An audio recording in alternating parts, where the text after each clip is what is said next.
मुंबईची जी मेट्रोची प्रकल्प आहेत, मुंबई मेट्रो प्रकल्प 90 किलोमीटर कार्यान्वित झालेला आहे. 111 किलोमीटरची कामं ही एकदम ॲडव्हान्स स्टेजमध्ये आहेत. त्यातलं प्रत्येक काम दरवर्षी 30, 40, 50 किलोमीटर पूर्ण होणार आहे.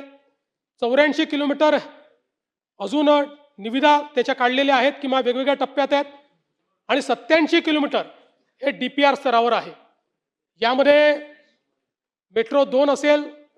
आता मी सगळ्या मेट्रो सांगून आपला कदाचित वेळ घेऊ नये असं मला वाटतं, पण जवळपास metro 2, metro 2B, 3, 4, 4A, 5, 5-2 Dhamankar नाका ते दुर्गाडी चौक म्हणजे भिवंडीपर्यंत आपल्याला मेट्रो नेतोय आपण. Metro 6, metro 7, metro 7A, metro 8, metro 9, 10, 11, 12, 12A, 13, 14 अशा पद्धतीनं. आणि मला या गोष्टीचाही आनंद वाटतो की इतक्या मोठ्या प्रमाणात पाऊस झाला, इतक्या अडचणी आल्या, पण मेट्रो बंद असल्याची एकही बातमी आली नाही.